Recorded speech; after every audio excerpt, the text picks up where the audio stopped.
Hello, everybody, and welcome to Baseball Behind Barbed Wire, and welcome to Tadaima. My name is Bill Staples, and today we are going to celebrate the legacy of Japanese American baseball. A little bit about myself. I am a baseball historian, and I'm also a member of the Nisei Baseball Research Project. That's a nonprofit organization founded by Kirio Nakagawa in Fresno, California, and the purpose is to preserve and share the history of Japanese American baseball.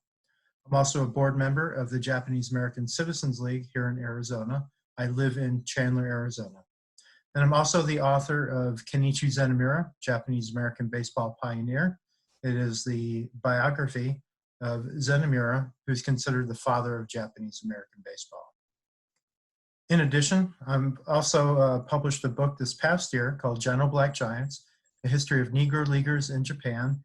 And it's actually what I would consider a part two of the Zenimura story, in that he had a lot of interaction and influence with Negro League ball players and encouraged them to tour Japan in the 1920s, which led to more tours in the 1930s and laid the foundation for professional baseball in 1936 over in Japan. But today I'm going to talk about baseball at Gila River here in Arizona. And this is a photograph from Gila River of Zenimura Field, probably about 1943. This was taken by one of the ball players from Hart Mountain, who snuck a camera into the camps and took this photograph. And it was colorized by the Nisei Baseball Research Project. On deck is Tetsu Furukawa, who you'll meet later in one of the videos that we'll share. And batting is Kenichi Zenimura, the youngest son of Kenichi Zenimura. All right. So the outline for today's presentation, I'm going to give a little background about the importance and history of baseball in Japanese American history, talk about pre-war, during the war, after the war, the legacy, how I believe that you can still see the influence in today's game, and then resources on where to go for more information. All right. Okay, so let's start with the background. I think it's really cool that Tadaima means I'm home, because I like to say that all great stories in baseball begin at home with home plate, and that's kind of where my story starts that I want to share with you today. Okay, so a little context about me and myself and how I learned about Zenimura Field and Zenimura's history. So I live in Chandler, Arizona, which is about 15, 20 miles south of Phoenix. So you can see on this map, there's Chase Field, my home in Chandler. And then south of me is Gila River. So I moved to Chandler in about 2004, and I'm a youth baseball coach, and I wanted to explore coaching opportunities at Gila River. And so I went to Google, did a Google search for Gila River and baseball, didn't find anything about coaching opportunities, but I found this. This is Baseball as America. This is a traveling exhibit, and part of the exhibit was this homemade wooden home plate from Zenimura Field, designed by Kenichi Zenimura from the Gila River Relocation Center, Arizona, in 1943. And this was an artifact on loan from the Japanese American Citizens League, the Midori Hall family, Masa Noshita, who is the caretaker of the home plate, and the Nisei Baseball Research Project. I point all of this out because I knew nothing about this history prior to doing this Google search, and it changed my life. So again, a little bit more context. Remember the time that I talked about. This was 2004. It's just a few years after 9/11, and I could see that our nation was changing in that the way that we were treating Muslim Americans because of the differences and of course what happened with 9/11. And I was really concerned about the way that our nation was treating those who looked like the enemy. And it reminded me of this history here. And I thought that there would be some great wisdom and lessons to be learned, and that this history shouldn't be lost and it needed to be shared. So this was my attempt to keep this history alive, and also for me personally, to learn some wisdom and lessons learned that I could share with others. All right. So pre-war. So this is Kenichi Zenimura from October 1927. This was a few weeks after the New York Yankees have won the World Series. Babe Ruth and Lou Gehrig barnstormed the West Coast. They went up and down the coast, and they stopped in Fresno. And in Fresno, they were asked, they asked the local community to bring the best semi-pro players out to the ballpark and to play a game. So Zenimura picked three other players: Johnny Nakagawa, Fred Yoshikawa, catcher, and Harvey Iwata, center fielder. And these four great Japanese-American ball players joined Lou Gehrig's team, and they beat the Boston Babes, Babe Ruth's team, 13-3. And from that, Babe Ruth and Zenimura that evening at a dinner started talking about Babe Ruth potentially touring Japan. And almost immediately, Zenimura started writing letters to all of his contacts over in Japan to lay that foundation for Babe Ruth to tour. Took about 7 years for him to eventually get there, but Babe Ruth did go, and so Zenimura played a key role in planting that seed to get him there. So Zenimura is considered the father of Japanese-American baseball because of his career as a player, a coach, and international ambassador. As I mentioned, he encouraged Negro League ball players to tour Japan in the 1920s. It was actually 1927. And then Babe Ruth toured in 1934. There appears to be a popular opinion that baseball over in Japan started right after or because of Babe Ruth's tour in 1934. But I want to provide a little bit more context. That's not entirely true. It is true that the league started in 1936, a few years after Babe Ruth, but the foundation for that started long before Babe Ruth ever stepped foot in Japan. So with the Nisei Baseball Research Project, we identified that between 1905 and 1940, there was almost 100 tours going back and forth between the US and Japan. We call this the baseball bridge to the Pacific. And it's important to see that there are multiple architects who helped construct this bridge. You see that almost 30% of the tours were arranged by Nisei leagues or participated by Nisei teams. Then you had Japanese teams coming to the US, colleges and universities going to Japan.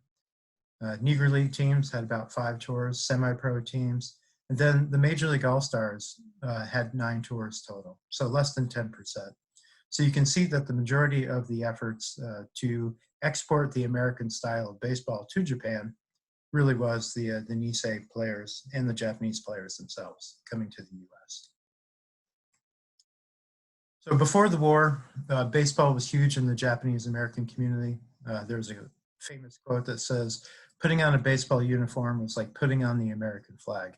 And for the Japanese American community, especially the Issei, who were not allowed to become US citizens, baseball was a great way that they could kind of demonstrate their place in society through the great game of baseball. It's a great meritocracy, if you will, in that it didn't matter what your background was. If you could step on the field and compete and play, you gain the respect of your peers in your community.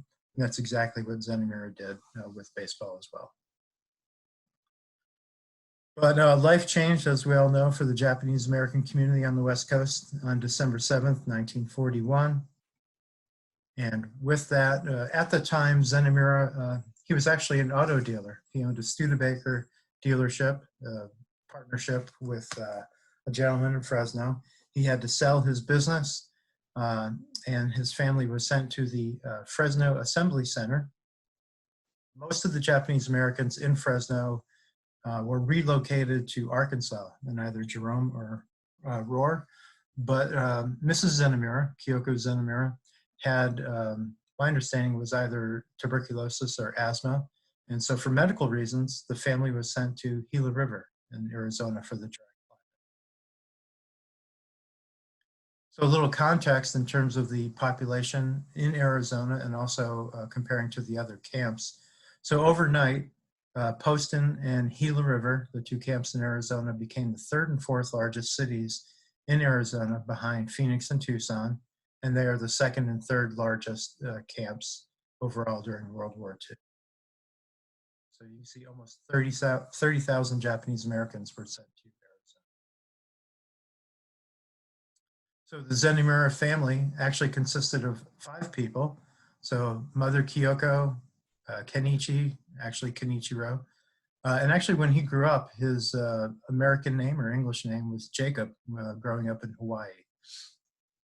Not many people know that, so it's kind of interesting. So he's 43 years old in this photograph here. So his oldest son is Kenji, who's not in the picture at all, literally and figuratively. He's living in Japan at the time with Zenimura's grandparents, or Zenimura's parents. So he graduates from school over in Japan, and he's fighting for the Japanese army. I believe he's in the Navy. So Kenso is 16 years old, and Kenshi is 15. So I don't speak Japanese, but I know that basic numbers, ichi, ni, san, shi. The joke in the Zenimura family was that Kenichi, or Ken, wanted to have 9 sons. You can see the first Ken, second Ken, third Ken, fourth Ken. He wanted 9 sons so that he could have a Zenimura baseball team. Obviously, that never happened as well, but I think it's just a joke. Anyway, so Zenimura got the idea in about December of 1942, I believe. So one cold night in the desert to build his 3rd field. He had built 2 before, one in Fresno, the Japanese ballpark, in 1925, and then another one at the Fresno Assembly Center in 1942 when they were first relocated. And it was a community effort. First started with Zenimura and his sons starting to pull weeds and really take the effort and initiative to construct that field, which was just outside of the barbed wire. So it's kind of interesting that they would allow them to build the field just outside the barbed wire fence. But you have to remember that the Butte camp, in addition to the canal camp at Gila River, were located miles and miles away from any major roads. So they really weren't going to be going anywhere. And there was really no risk of the Japanese Americans leaving without authorization.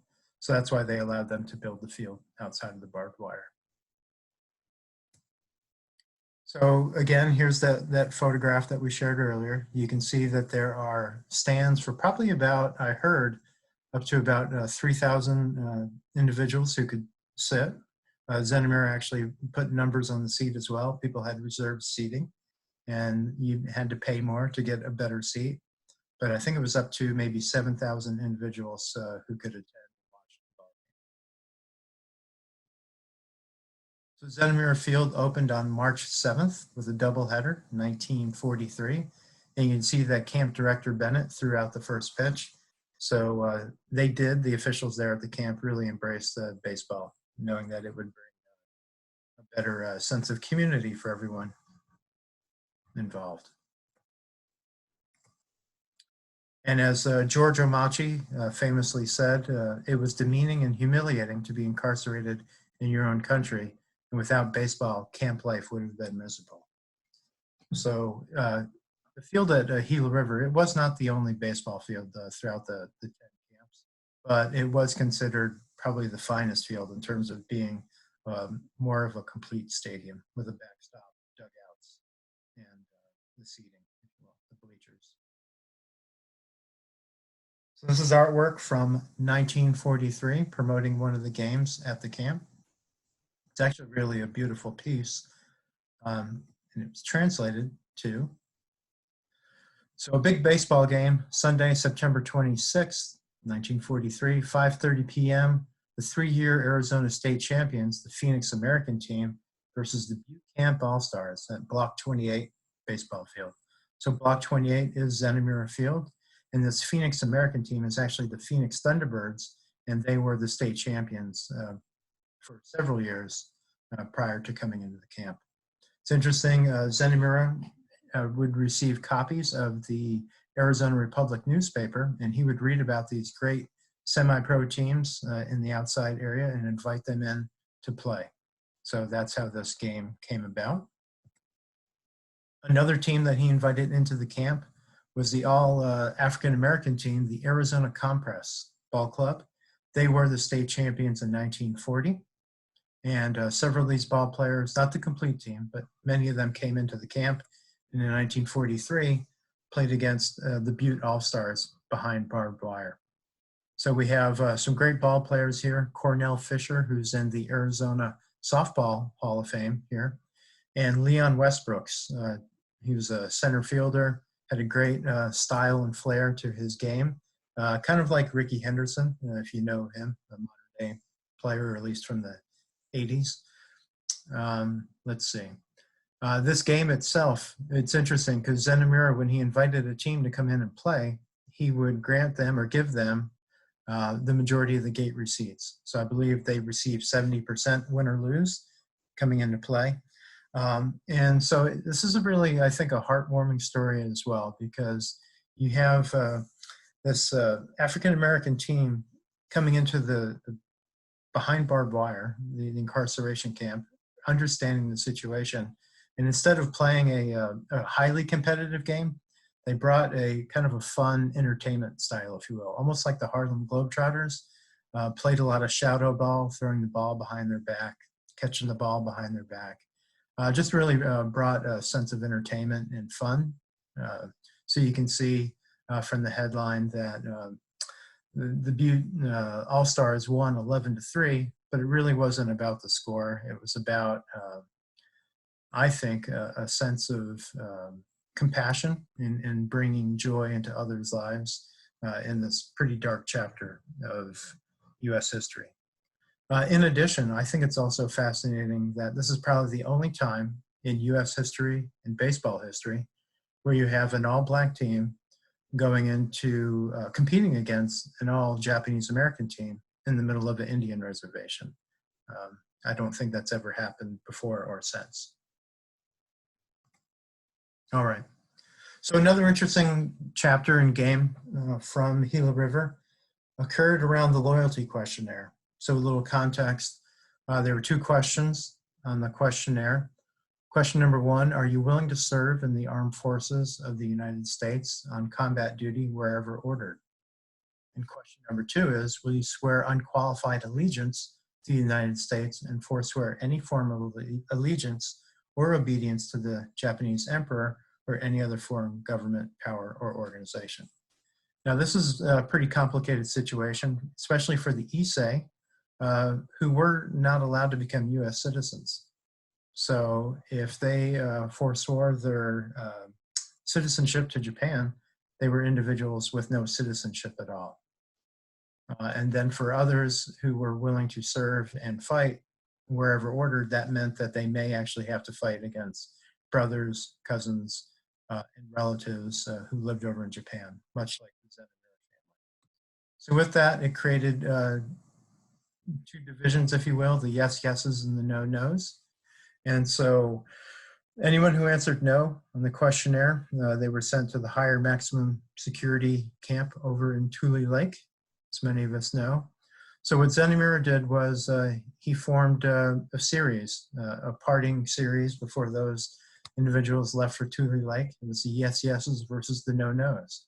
So September 11th and 12th, Saturday and Sunday, Zenimura scheduled the best of 3 game series. There were 17 players on the yes yeses and 21 players on the no nos. And Zenimura himself, he answered yes to both questions, and he was the coach for the yes yeses. So game 1, the yes yeses won 5-4. Game 2, the no nos won 7-5. And game 3 wasn't played. They decided at the last minute. They said, all in all, the novel classic ended seemingly just right, being called with 1 win apiece. And so they canceled it. It's really fascinating. There's a gentleman down on this photograph here in the Guadalupe YMBA jersey, James Step Tomoka. He's in the back row. His family actually still has a baseball with the scores of these games preserved in their family archive. Really fascinating to see that history. But with that in mind, I'd like to share what Zenimura called the most thrilling chapter in the history of baseball at Gila River. Okay, this is a wonderful video that was created back in 2006. This is a highlight of the Butte High Eagles versus the Tucson Badgers. They were the all-state high school baseball team from Tucson. And everyone calls it the game that made a difference. So with that, I will share the video.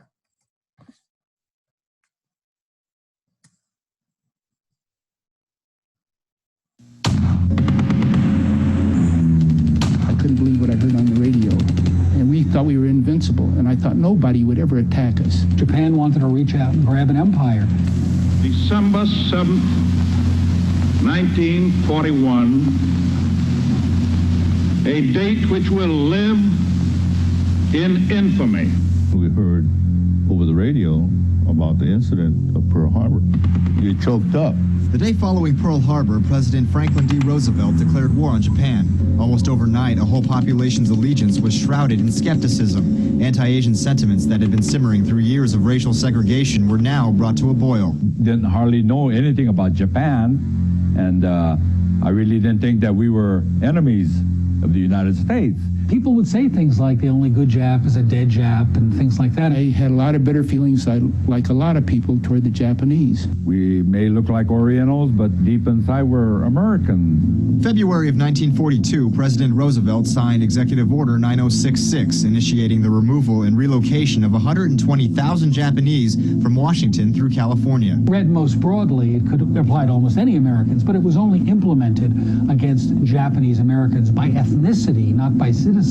If you're Oriental, they picked you up and they took you home and told the mother to pack one suitcase. They put the handcuffs on him and took him away, not telling us where they were taking him or why. Basically, like we're just being herded away like sheep. 10 internment camps were constructed, many in desolate regions of the country. One such camp was built roughly an hour west of Tucson at Gila River. You look around today, and all you'll find are rows of olive and orange trees, so it's kind of hard to imagine what it must have looked like 65 years ago when Japanese Americans were brought here and introduced to their new home. But instead of finding rows of olive trees, they instead found rows of barracks, a barren desert, and barbed wire. I definitely felt like a prisoner. It was a real trying time for the Japanese. There arose a need for distractions from camp life. We were all baseball nuts before the war. There was the one sport we could participate in. It played an important part in our life because it gave us something to do. One Gila resident whose passion for baseball saw no boundaries formed a competitive camp league. His name, Kenichi Zenimura. Kenichi Zenimura was the father of Japanese American baseball. He was there to play to win. After his family was relocated to Gila River, Zenimura formed 3 divisions of 32 baseball teams. They started to build this field of dreams, as you might call it. Here were Americans keeping the all-American pastime alive, even inside of a concentration camp. Zenimura enjoyed a challenge, and in 1945, he and his Butte High Eagles found their match, a high school team just east of camp considered the best in Arizona, the Tucson Badgers. By 45, Tucson High was a 2-time state champ on its way to a 52-game winning streak with a pitcher named Lowell Bailey who finished 1944 with a perfect 0.00 ERA. We had been champions a couple of years before, and we anticipated that we were going to be state champions again. The Badgers were led by Coach Hank Slagle, a former University of Arizona Wildcat and semi-pro leaguer. He was very conscious of his position and the influence that he created on his kids. Slagle's character would shine in mid-April when his dominant Badgers were to face a team made up of intern Japanese Americans behind barbed wire. We knew that we were going to go up there and play in this internment camp. And maybe there was, in the back of our mind, we want to make up for Pearl Harbor. We had heard all this hype about them and etc. And when they came to camp, they were bigger than us. I saw the fence. And I said, God, this is like a prison. The very first or second inning, they proved themselves to be excellent. Fundamentally, that's when the doubt about who we were playing, it was all erased. We were in a ball game. We tried to, play small ball and hit and run, steal bases. Coach was saying, hey, you guys had better get off your duffs. These kids came here to play a ball game. It was a back-and-forth battle that saw the Badgers take the lead 3 times, only for the Eagles to come back and tie. By the end of the 9th, the score was 10-10. The game went into extra innings. There was some doubt that we were going to win that ball game. In the bottom of the 10th, still tied at 10, bases loaded and 2 outs. The coach's son, Kenichi Zenimura, came up to bat, hit a 3-2 pitch past the third baseman and into left field. Shosan Shimasaki took off from third base to home, the winning run. Final score, 11-10, Butte Eagles over the Tucson Badgers. We just lost the game. It was a great moment for them, but we couldn't believe it, what was happening. It was just pandemonium there because we have beat the state champs of Arizona. It was a game that most of us will never forget. Perhaps even more significant than the game itself was what happened afterwards. We took our shower, got our clothes on, and found out that we had been invited to stay. Coach Zenimura, he thinks of everything, so he had ordered a truckload of watermelons. After they ate, the Eagles invited the Badgers to participate in another kind of sport, sumo wrestling. They dressed me up in all the sumo wrestling garb, and I went out there, and this kid that had played ball with us, he was grinning and laughing, and then he picked me up and stuck me. I realized that these people were Americans, just like myself. They were sincere to us. They were like just anybody else. The more I thought about it, the more I thought, what a big mistake we made by putting these people in a relocation camp. 61 years later, with the help of the Nisei Baseball Research Project and the Pima County Sports Hall of Fame, the surviving members of both squads reunited for the first time since walking off the diamond. It was different today. We weren't like on different sides of the team. We were one team. We are part of history, and we just went out there to play a ball game. Coming to Tucson on this occasion, I think is one of the biggest things that ever happened to me. I'll remember it for the rest of my life. These were two American teams playing each other. To see the humanity between Sligo and Zenimura, that's the magical part of this. Those kids were doing their darndest, we were doing our darndest, and to me, as I recall, it was just one of those great games. Despite everything that was going on in our nation, divided by war, they didn't let it get in the way of playing the great game of baseball. Both teams were winners that day. This was what baseball was meant to be.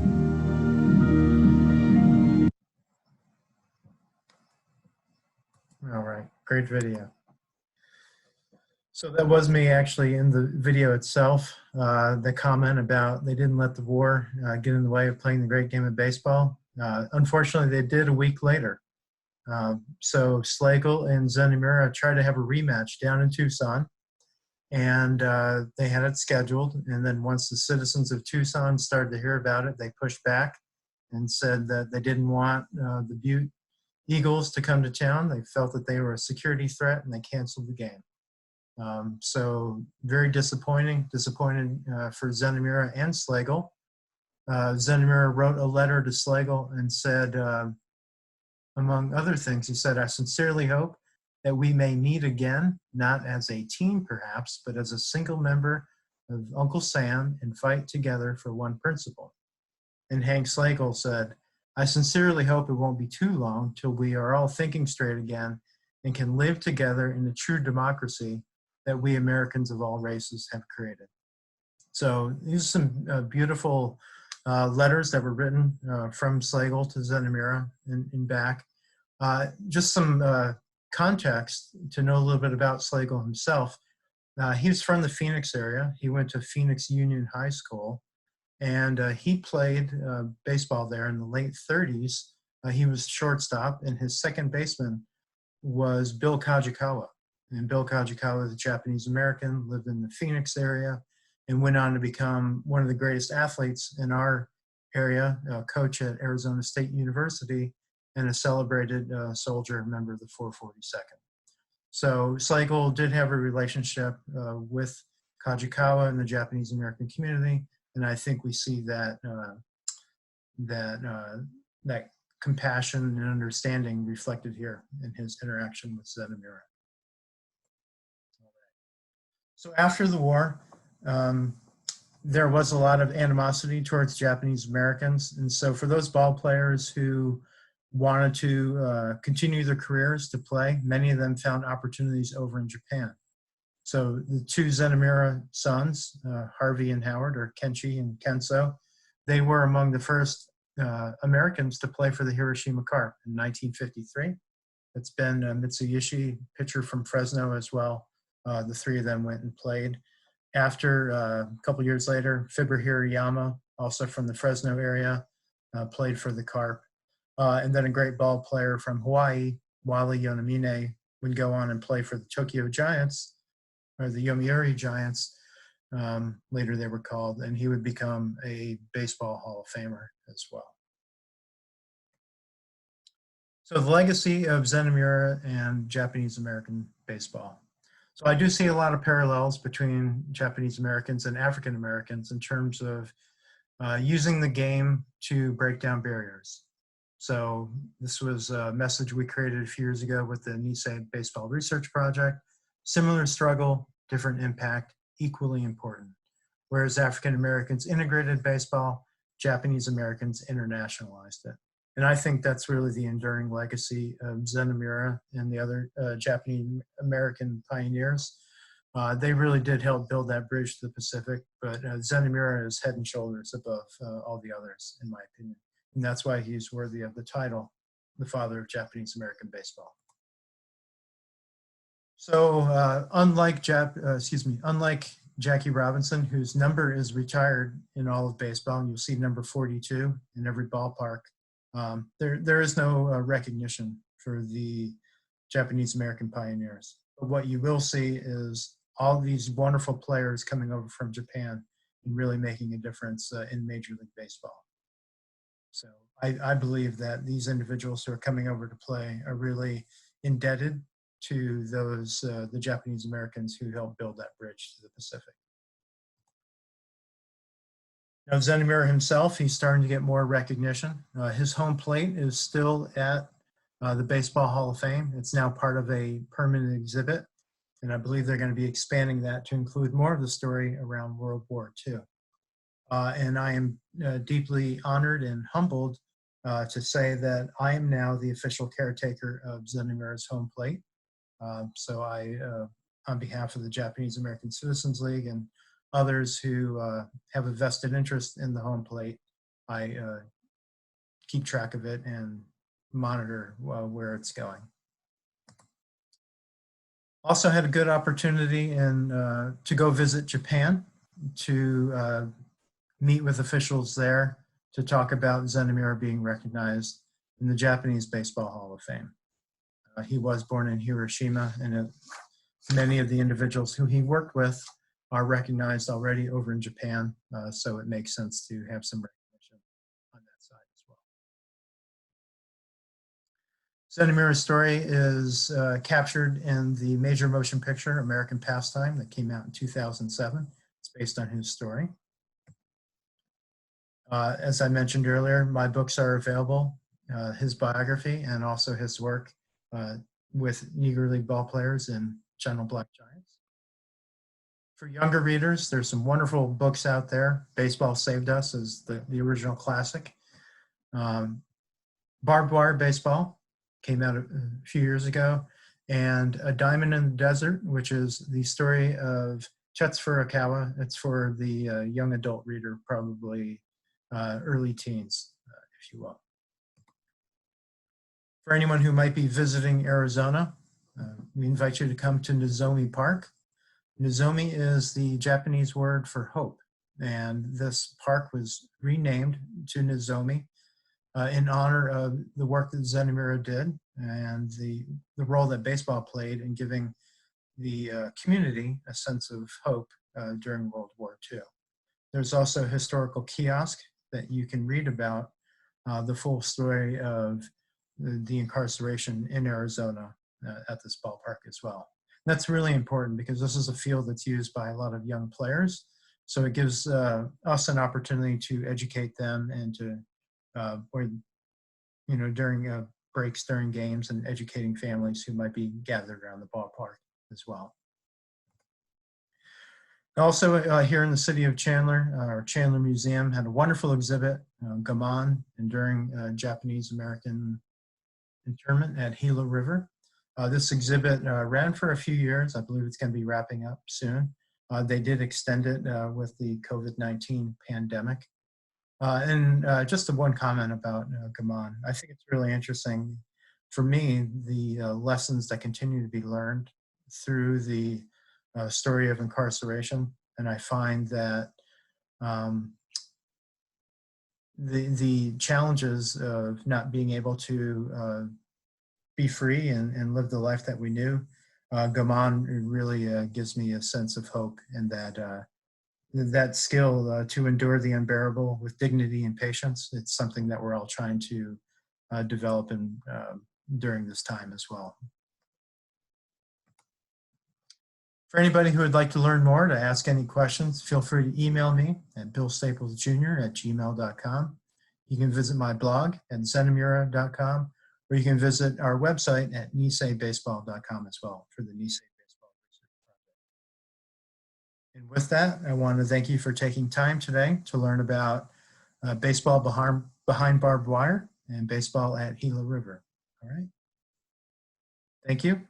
And I hope that you continue to enjoy our community virtual pilgrimage with Tadaima. All right. Thank you.